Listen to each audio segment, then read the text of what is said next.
सच्ची और अच्छी खबर लखनऊ दर्पण न्यूज।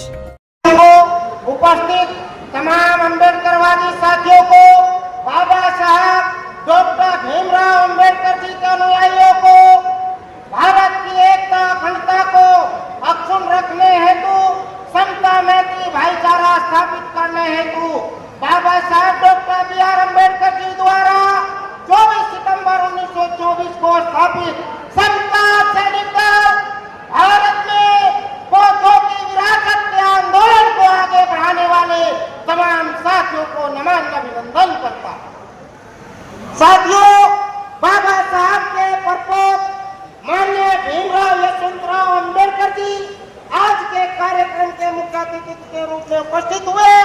मैं समता सैनिक दल उत्तर प्रदेश की धरती पर आपका समता सैनिक सलामी के साथ आपका स्वागत अभिनंदन करता हूँ।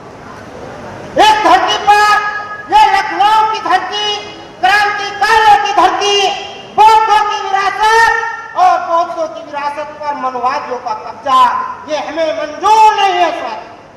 आप सब में क्रांति का जोश आना चाहिए, आपके खून में ये जोश आना चाहिए कि आप अपने घरों से बाहर निकले और मनवादी व्यवस्था के इस सिस्टम ने हमारे जो विश्व पे राज करते हैं, जो विश्व में फैले हैं, इस धरती पर जन्म लेने वाले तथागत गौतम बुद्ध की विरासत इसी धरती पर मनवादियों के कब्जे में है। हमें उसे आजाद कराना है। ये आजादी की लड़ाई है, ये नए युग की लड़ाई है, ये क्रांति की लड़ाई है, ये अपनी विरासत को बचाने की लड़ाई है साहब। मैं तमाम साथियों का नंदन अभिनंदन करते हुए आप सबसे निवेदन और अपील करता हूँ कि बाबा साहब डॉक्टर बी.आर. अम्बेडकर जी ने हमें जो दिया है, जो हमें विरासत में दे गए हैं, उस विरासत को बचा लो ताकि आगे आने वाली पीढ़ी गुलामी ना कर सके। आज हम सब भारत के लोग we the people of India की बात करते हैं, लेकिन इस भारत में राज करने वाले कुछ चुनिंदा लोग सिर्फ और सिर्फ मनुवाद के तरीके से राज करके केवल पूंजीपतियों की बात करते हैं। इन पूंजीपतियों को हटाना है, पुनः बौद्धों की विरासत को स्थापित करते हुए बौद्धों के राज को इस भारत की धरती पर स्थापित करना है। ये कसम खाकर हम यहाँ से, और मैं पूज्य भंते माननीय सुमित रतन जी, आपकी पूरी टीम, पूज्य भिक्खु संघ, उपस्थित मंच को नमन अभिनंदन करते हुए आप लोगों से इस क्रांति में पूरे कलपल के साथ समता सैनिक दल आपके साथ खड़ा है। साथियों, मैं एक और निवेदन के साथ अपनी बात को समय के हिसाब से पूरी करता हूँ। बाबा साहब डॉक्टर बी.आर. अम्बेडकर जी को मानने वाले लोगों, हम बाबा साहब की बात को माने, तथागत बुद्ध जी की बातों को मानने वाले लोगों, हम तथागत बुद्ध जी की बात को माने। और ये इतिहास एक और बात मैं इंगित करता हूँ, मुझे बहुत अच्छी खुशी हुई इस बात की कि आज इस मंच पर मुस्लिम धर्म, मुस्लिम समाज हमारे साथ खड़ा है। इससे बड़ी ताकत और क्या हो सकती है? इससे बड़ी ताकत और कुछ नहीं हो सकती। ये हमारी विरासत का मामला है। बुद्ध से लेकर महापुरुषों से लेकर माता सावित्रीबाई फुले से लेकर माता सावित्रीबाई फुले को जब घर से बाहर निकाला तो माता फातिमा शेख ने, शेख परिवार ने उनका साथ ना दिया होता तो आज इस भारत की महिलाएं शिक्षित नहीं होती। साथ ये मुस्लिमों का साथ है।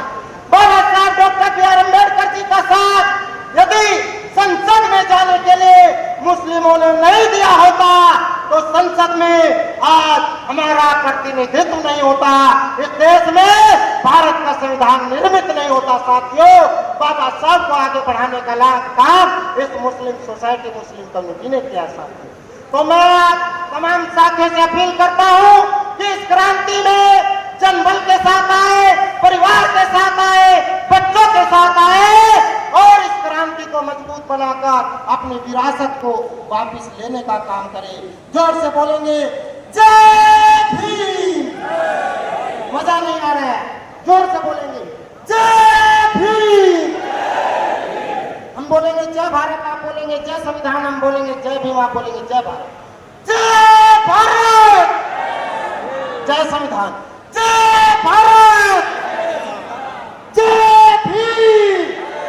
तथागत गौतम बुद्ध की तथागत गौतम बुद्ध की जय भीम, जय भारत, जय भारत को एक संपूर्ण प्रभुत्व संपन्न समाजवादी धर्मनिरपेक्ष लोकतंत्रात्मक गणराज्य बनाने के लिए तथा उसके समस्त नागरिकों को सामाजिक आर्थिक राजनीतिक न्याय विचार अभिव्यक्ति विश्वास धर्म और उपासना की स्वतंत्रता प्रतिष्ठा और अवसर समता प्राप्त कराने के लिए तथा उन सब में व्यक्ति की गरिमा और राष्ट्र की एकता और अखंडता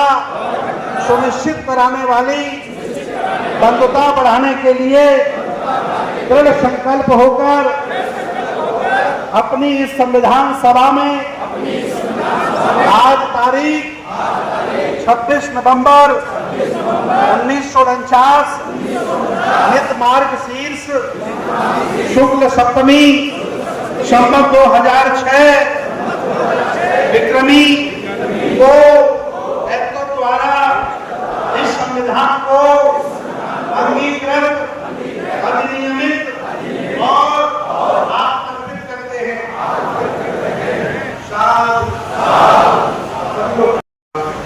संविधानकार बोधिसत्व डॉक्टर बाबा साहेब अम्बेडकर,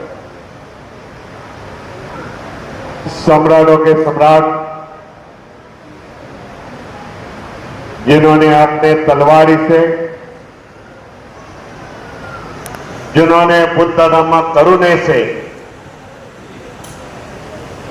पूरी दुनिया में फैलाया है वो सम्राट अशोक मौर्य, महात्मा ज्योतिबा फुले, सावित्रीबाई फुले, साईं महाराज, बहुजनों के सभी महापुरुषों को विनम्र अभिवादन करता हूं। मंच पर असीत, मंच पे सामने मेरे सभी बुद्ध भिक्षुओं को वंदन करता हूं। सभी मान्यवर एक्स मिनिस्टर मौर्य जी,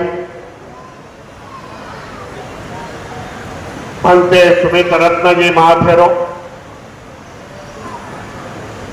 विविध संगठनों से यहां पधारे हुए सभी पदाधिकारियों और भाई और बहन, जिस प्रकार का माहौल आज इस लखनऊ में इस सभागृह में है, उसी प्रकार का माहौल पूरे भारत में है। मैं आपको बताना चाहता हूं,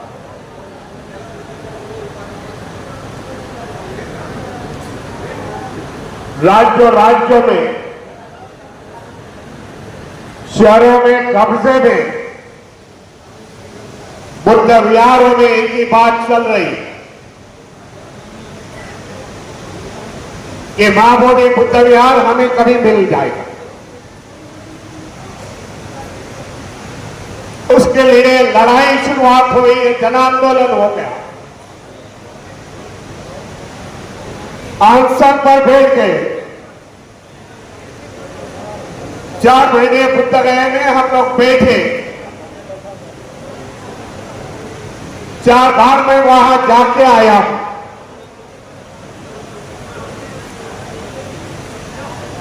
लेकिन प्रशासन पर इतना प्रभाव नहीं हो गया।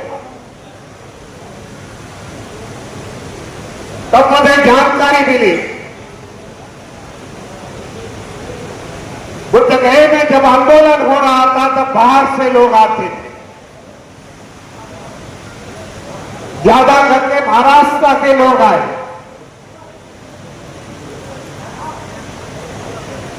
सप्ताह भर घोषणाबाजी कर दी, बैठ गए वहां और अपने अपने राज्यों में निकल गए। आज माहौल काफी बदल गया। पिछले 23 तारीख को मैं खुद गया भी था। बिहार के पटना शहर में था। एक शांति मार्च का मैंने आयोजन किया। शांति मार्च के साथ साथ विधानसभा हम लोग के लिए किया, लेकिन पुलिस प्रशासन ने हमें परवानगी नहीं दी। लेकिन वो आंदोलन में पूरी बिहार की जनता थी, आपको बताना चाहता हूं। बिहार की जनता जाग उठी है और वो मांग रही कि मां बोली बुद्ध विहार हमको मिलना चाहिए। शांति मार्च में 2000 से भी ज्यादा लोग थे। काफी संख्या में बौद्ध भिक्षु थे। आज भी आंदोलन वहां 10 बौद्ध भिक्षु वहां बैठे हुए हैं। बताना चाहते हैं कि हमारा मां बोली बुद्ध विहार से लगाव कितना। जब प्रेस कॉन्फ्रेंस हो गई, काफी प्रेस मीडिया मुझे घेर लिया। तब प्रेस कॉन्फ्रेंस के बाद मैंने एक बात रखी। प्रेस कॉन्फ्रेंस के समय बता दिया प्रेस वालों को, जो प्रिंट मीडिया थी, टीवी मीडिया थी, बता दिया आने वाले समय में बिहार में चुनावी इलेक्शन है।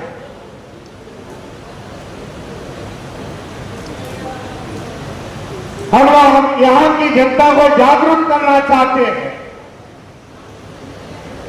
बिहार की जो पार्टी मां बोली बुद्ध विहार के बारे में बोलेगी, बुद्ध विहार मुक्त करने की बात करेंगे, उसको ही हम लोग समर्थन देंगे। बता दिया आज से जंग शुरुआत हो गई। हम बिहार के 33 जिले में जाएंगे, जहां बौद्ध भिक्षुओं का हम लोग ने संघ तैयार किया है।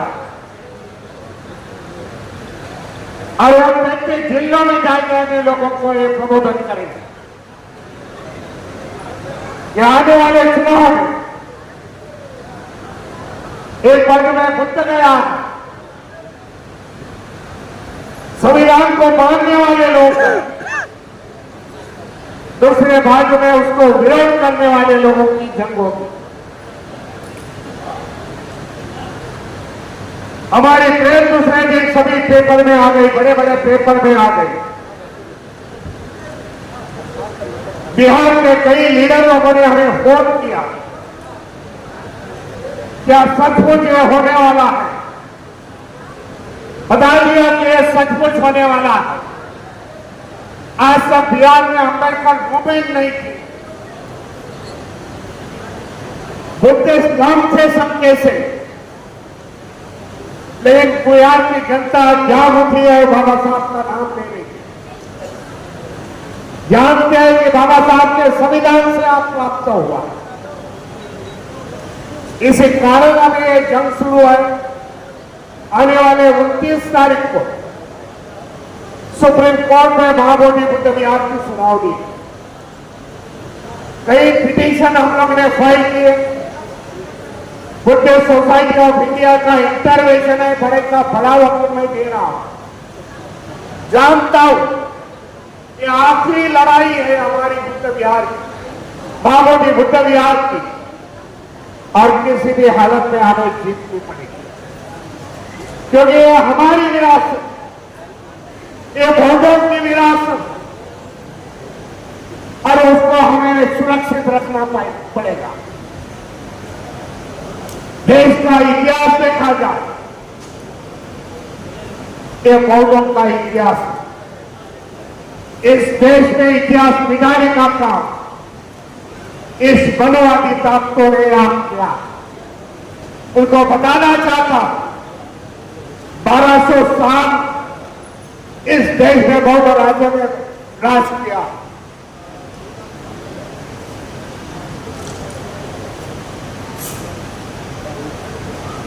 1200 साल इस देश में बौद्ध राजों ने राज किया। इस देश पर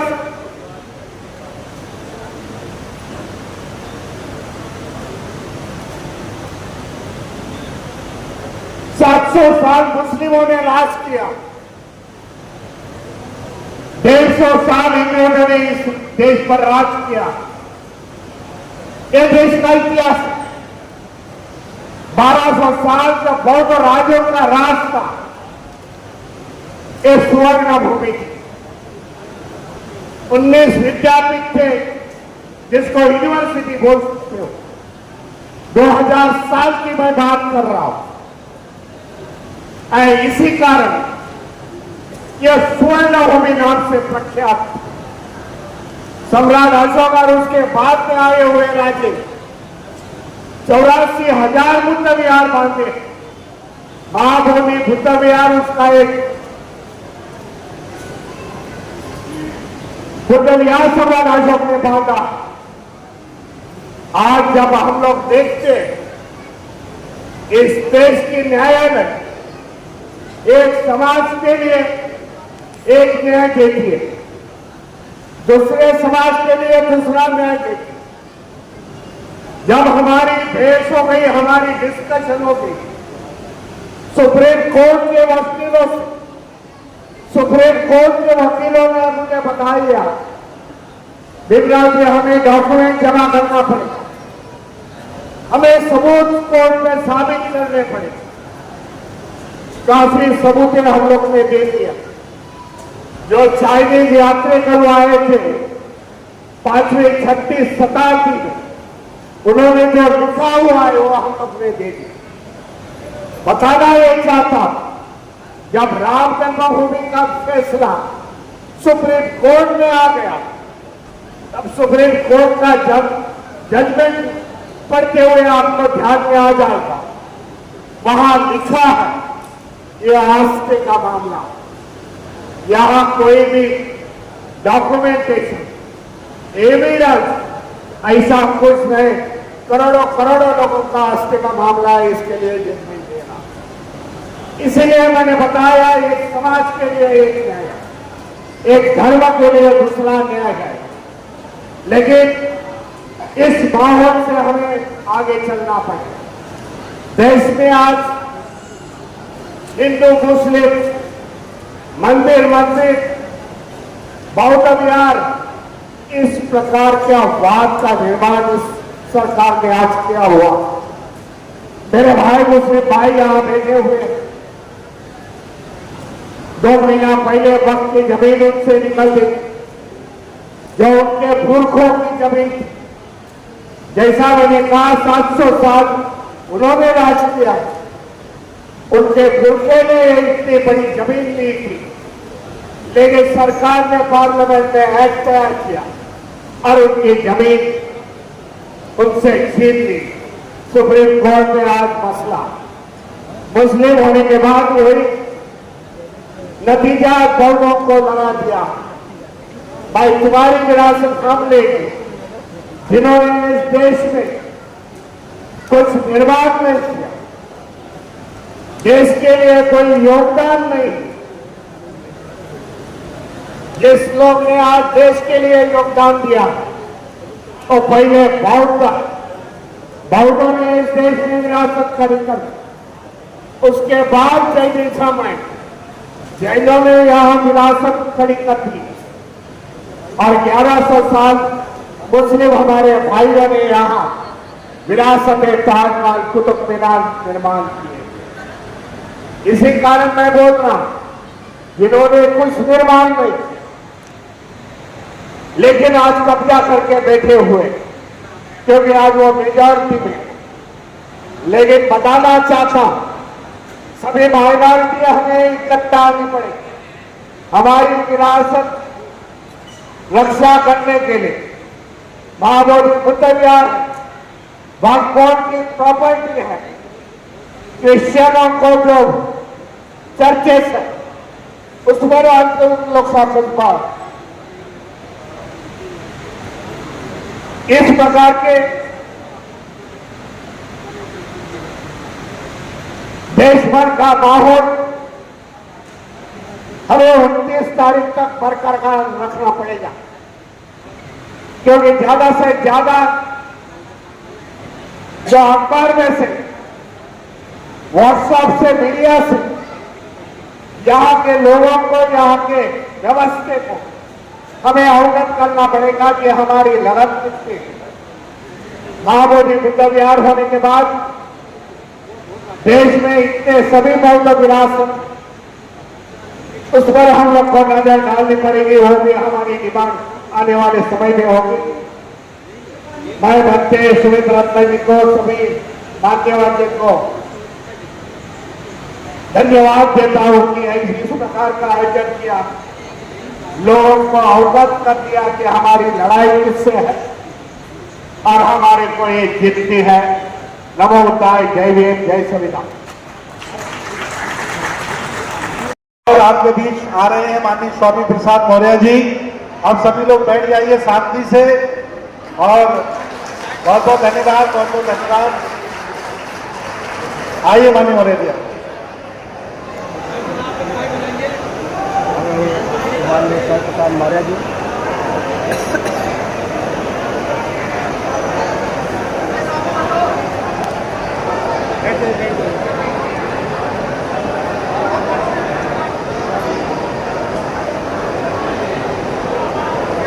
संविधान निर्माता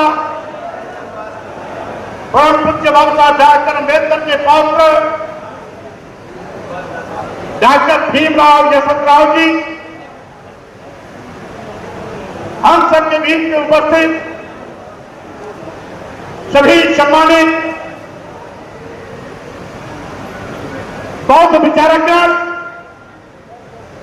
मंच सभी सम्मानित वक्तागण, यहां पर उपस्थित सभी बौद्ध उपासक एवं उपासिकाएं, सम्मानित छात्रियों, भाइयों बहनों, पत्रकार बंधुओं, जैसा कि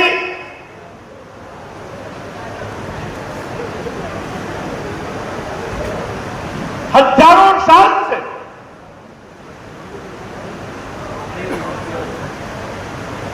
इस देश में हमारी संस्कृति पर चोट करने का प्रयास किया जाता रहा है, क्योंकि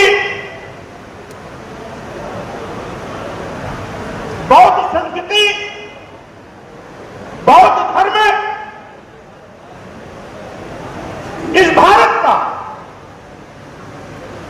अति गौरवशाली धर्म, संस्कृति और परंपरा रही है, जिस पर समय समय पर कुछ हिफाजती ताकतें चोट करने का प्रयास करती रही है।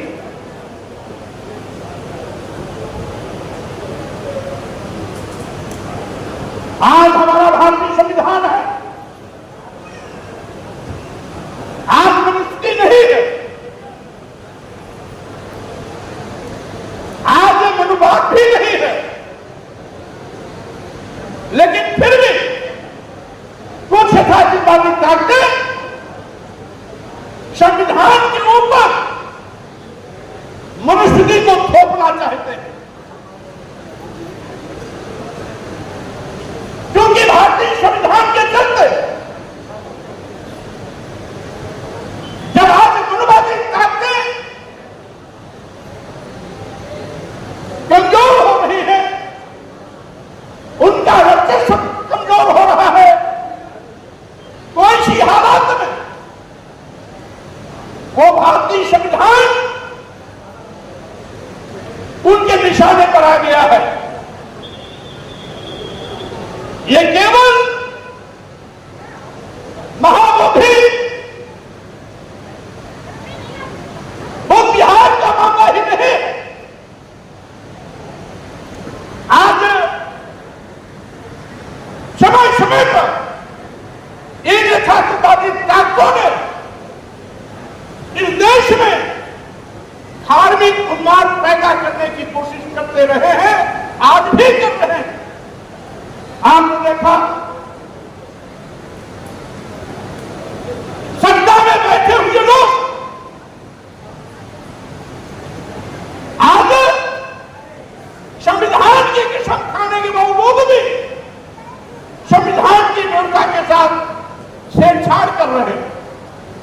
हमारे भारतीय संविधान की मान्यता है कि संविधान के सामने सभी धर्म, वर्ण, पंथ, जाति समान है। किसी के साथ कोई भेदभाव नहीं किया जा सकता।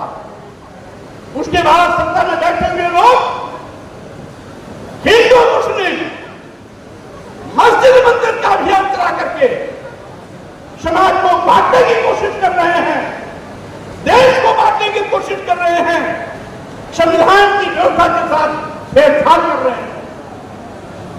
आज केवल महाबोधि विश्व विहार ही खतरे में नहीं, सत्ता में बैठे हुए लोग कभी मस्जिदों पर भी बुलडोजर चलाते हैं, कभी मदरसों को बंद करते हैं।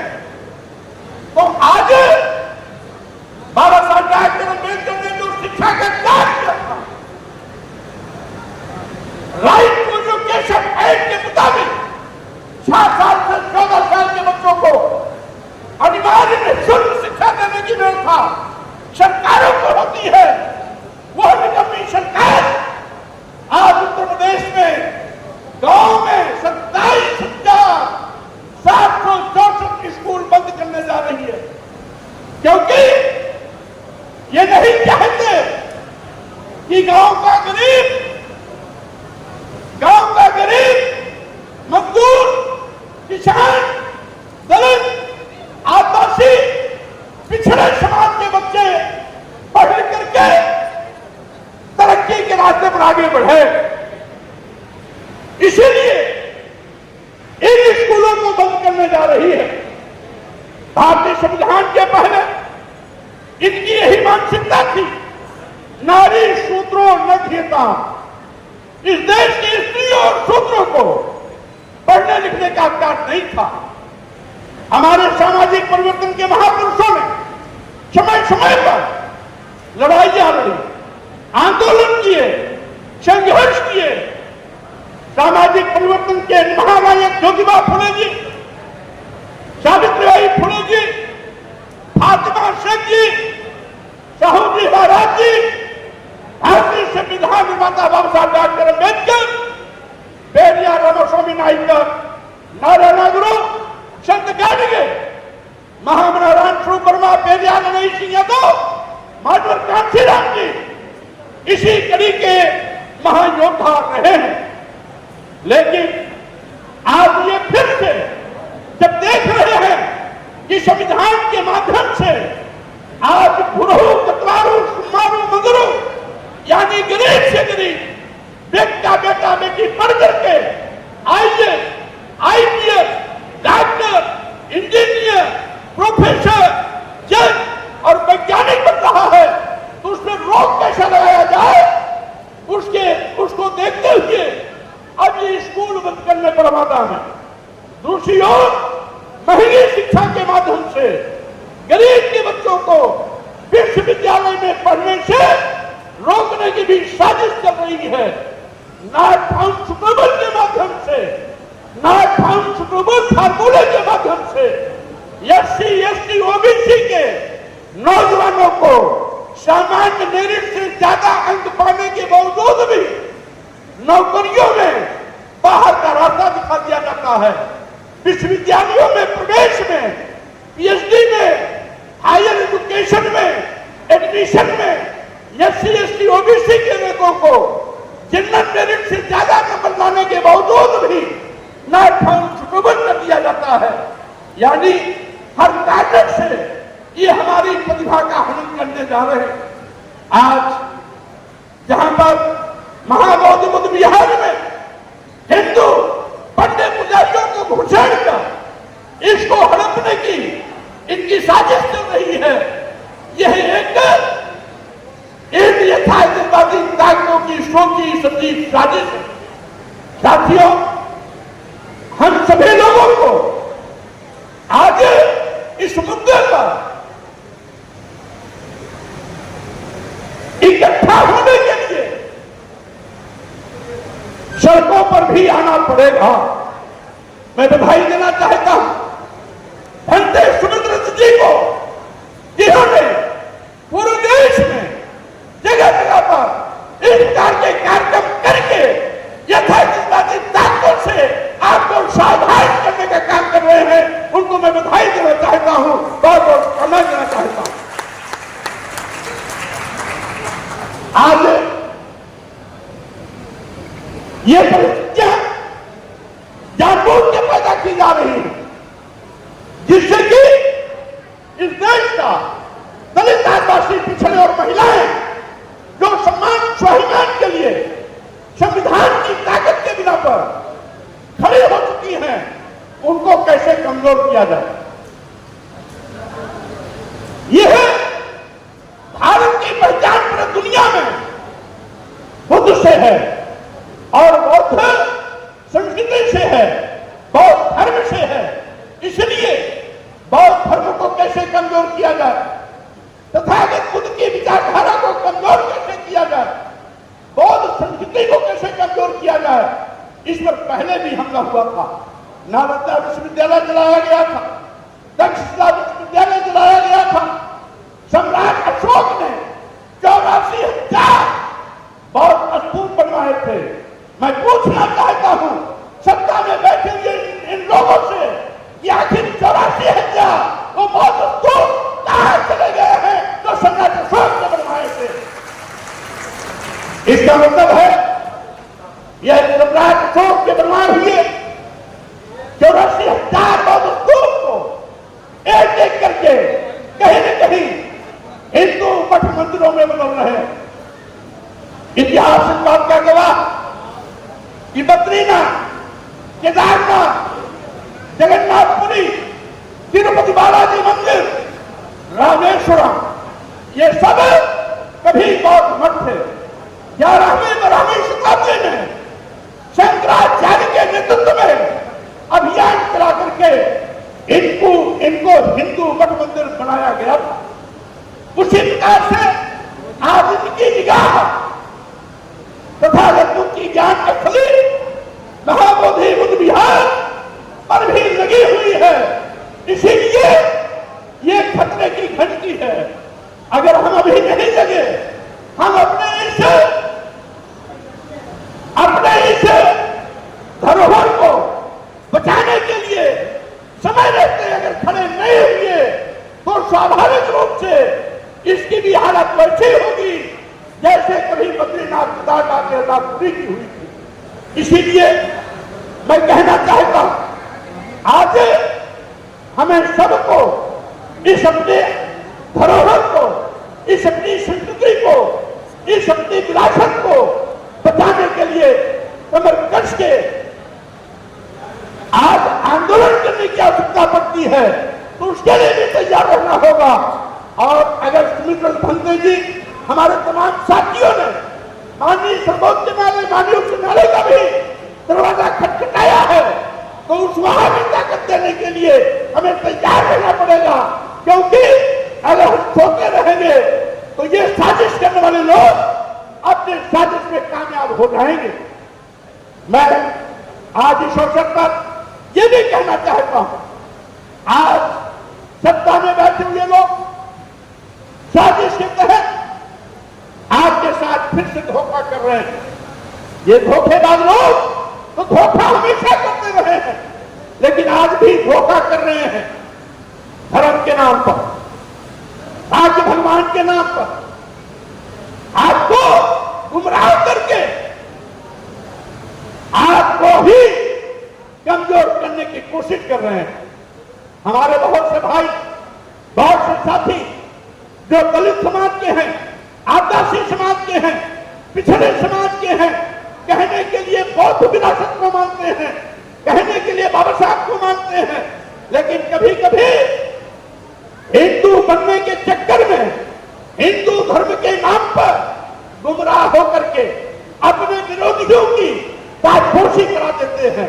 और ताजपोशी होने के बाद क्या करते हैं, हमारे जो SC/ST OBC के लोग हैं जो भ्रमित होकर के सत्ता में बैठाने का पाप किए हैं, अगर वो देखेंगे तो ये सत्ता में बैठने वाले लोग सबसे पहले बाबा साहब डॉक्टर अम्बेडकर ने भारतीय संविधान के माध्यम से एससी एसटी ओबीसी को जो आरक्षण का अधिकार दिया था, यह उस आरक्षण अधिकार को भी शून्य और निष्प्रभावी कर रहे हैं। यही नहीं साथियों, बाबा साहब डॉक्टर अम्बेडकर ने प्रतिनिधित्व दिलाने के लिए जो आरक्षण की अनुशंसा की थी, आज सरकारी नौकरियां नदारद हैं, सरकारी भर्ती बंद हो गई है, सरकारी संस्थानों विभागों को प्राइवेट हाथों में दिया जा रहा है। जब सरकारी नौकरी नहीं रहेगी तो आरक्षण अपने आप खत्म हो जाएगा। ये साजिश है दलितों, आदिवासियों, पिछड़ों के बेटे बेटियों को आगे बढ़ने से रोकने का। ये साजिश है आपकी प्रतिभा का कत्लेआम करने का। ये साजिश है फिर से आपको गुलाम बनाने का। और ये साजिश है धर्म के नाम पर फिर से आपके सारे अधिकारों से वंचित करने का। इसलिए साथियों, केवल हम बौद्ध विरासत को बचाने के लिए ही नहीं, बल्कि जो चौपट हमले हो रहे हैं, इस पर भी हमारी नजर रहनी चाहिए। हमारे वो भूले मित्र साथी जाने अनजाने जो धर्म के नाम पर हिंदू बनने की शौक में ऐसे यथार्थवादी ताकतों को कोशिश कर रहे हैं, वो भूल जाते हैं कि सत्ता में बैठे हुए लोग इनके ही बेटे बेटियों का आरक्षण खत्म कर रहे हैं, इनके ही बेटे बेटियों को नौकरी से वंचित कर रहे हैं, इनके ही बेटे बेटियों को उच्च शिक्षा से वंचित करने का पाठ कर रहे हैं। ये समझाना होगा, क्योंकि बाबा साहब डॉक्टर अम्बेडकर कहते थे गुलामों को गुलामी का एहसास करा दो, गुलामी की जंजीरों खुद तोड़ देगा। इसके साथियों, आज आवश्यकता है हमें अपने दलित आदिवासी पिछड़े समाज को भाई जो गुमराह होकर के विपरीत धारा में जा रहे हैं, जो अपने दुश्मनों को पोषित कर रहे हैं, उनको भी सावधान करके आपको अपने साथ खड़ा करने के लिए भी प्रयास करना पड़ेगा। अगर हम सोते रहेंगे, हाथ में हाथ रख करके बैठे रहेंगे, तो साजिश करने वाले लोग अपने साजिश में कामयाब हो जाएंगे। आज मैं बधाई देना चाहता हूं ये माननीय सुमित्रा भंते जी को, जिन्होंने एक संकल्प लिया है कि लगातार हम इस प्रकार के आयोजनों से हम अपने बौद्ध विरासत को, बौद्ध संस्कृति को, बौद्ध धर्म को बचाने के लिए कितना भी कार्यक्रम आयोजन करने की आवश्यकता न पड़े, कितना भी लोगों के बीच जाने की आवश्यकता न पड़े, कितना भी संवाद स्थापित करने की आवश्यकता क्यों न पड़े, हम पीछे नहीं हटेंगे। और सभी साथी अगर सुमित्रा भंते के रास्ते पर चल करके इस अभियान को ताकत देंगे तो स्वाभाविक रूप से अंत में विजय हमारी होगी और कार्यों को पीछे जाना होगा। इसीलिए साथियों, आज इस कार्यक्रम मेरा कार्यक्रम मुरादाबाद था, रात में 12 बजे बाद इस कार्यक्रम को सुनने के लिए आया।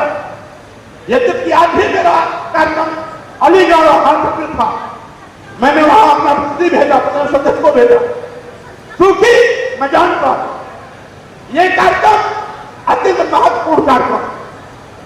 अभी भंते जी ने पश्चिमी उत्तर प्रदेश में, लखनऊ में, बुंदेलखंड में, पूर्वांचल में, यहां तक कि बिहार में और अब लखनऊ में दर्जनों कार्यक्रम करके इस प्रकार से आप सबको सावधान करने की कोशिश कर रहे हैं।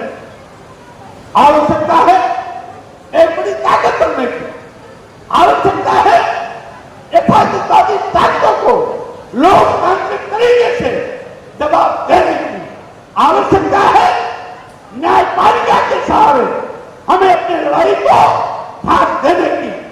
यद्यपि आज न्यायपालिका में भी बड़े पैमाने पर यथार्थवादी ताकतें हावी हो चुकी है, वहां पर भी एससी एसटी ओबीसी की हिस्सेदारी न के बराबर है, जबकि आबादी हमारी 90% है, लेकिन न्यायपालिका में हम मात्र 1% स्टेशन पर आके अटक जाते हैं। 97 में फिर भी न्यायपालिका में भी यही यथार्थवादी ताकतें बैठी हुई है। इसलिए हमारी लड़ाई में फिर जरूर है, लेकिन साथियों ये लोकतांत्रिक व्यवस्था है। भारतीय संविधान हमें एक वोट देने का अधिकार दिया है।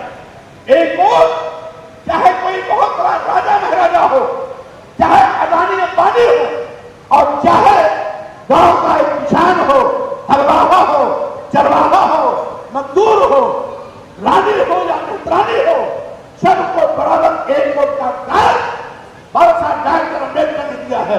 इस लोकतंत्र में राजपाल इस वोट के माध्यम से तय होता है, क्योंकि जब से भारतीय संविधान बना है अब राजा रानी के पेट से नहीं पैदा होता, बल्कि आपके वोटों से राजा पैदा होता है। प्रधानमंत्री, मुख्यमंत्री आपके वोटों से पैदा होता है। अगर आप चाहते हो कि आपकी विरासत बची रहे, आपकी संस्कृति बची रहे, आपका धरोहर बचा रहे, आपका घर बचा रहे, और साथ ही साथ ये भारतीय संस्कृति जो विश्व में मशहूर है, जिस भारत की पहचान बुद्ध से है, बौद्ध धर्म से है और बौद्ध संस्कृति से है, वो इसी प्रकार से आज भी बनी रहे। तो सत्ता में रहते हुए ऐसे लोग जो आज देश के दुश्मन बन गए हैं, बौद्ध संस्कृति के दुश्मन बन गए हैं, और सभी धर्मों को काट करके एक अधिकार जमाना चाहते हैं, ऐसे लोगों को सत्ता से बाहर का रास्ता दिखाना होगा, तब जा करके हम अपनी विरासत को बचाने में कामयाब हो पाएंगे। साथियों, हम अपेक्षा करते हैं, हमने देखा है आज बड़े पैमाने पर लोग अपने सम्मान और स्वाभिमान को समझने की कोशिश लगातार कर रहे हैं। बड़े पैमाने पर लोगों का जो जमावड़ा हो रहा है वो इसका सीधे सीधे संकेत है कि आज लोगों को अपनी विरासत के प्रति चिंता है, और यह लड़ाई आगे लगातार चलती रहे। मैं माननीय भंते जी को, सुमित्रा भंते जी को आश्वस्त करना चाहता हूं कि आपने जो ये लगातार संयम जारी रखा है, ये कामयाबी की ओर जा रही है। जैसे जैसे इसमें थोड़ा और खाद देने की आवश्यकता है, ताकत देने की आवश्यकता है, और हम समझते हैं जब ये जनसैलाब सड़क के खुले आसमान के बीच दिखाई पड़ेगा तो इन सरकारों को सोचने के लिए मजबूर होना पड़ेगा, लेकिन पीछे हटाने के लिए मजबूर होना पड़ेगा। इसीलिए आज इस कार्यक्रम के माध्यम से मैं अपील करता हूं कि साथियों, आज भारतीय संविधान को भी बदलने की चर्चा आप अपनी बात जानते हैं। 400 के पार का आंकड़ा अगर पूरा हो गया होता तो शायद संविधान पर भी इसी प्रकार का खतरा आ गया होता, लेकिन 400 के पार का सपना देखने वाले लोग बैसाखी में आ गए, इसने संविधान को बच गया, लेकिन अभी भी खतरा टला नहीं है। इसलिए संविधान का बदल पाने वाले लोग जिस करके आज संविधान की व्यवस्था के साथ खिलवाड़ कर रहे हैं, संविधान के अनुच्छेदों के साथ छेड़छाड़ी कर रहे हैं, संविधान ने जो व्यवस्था दी है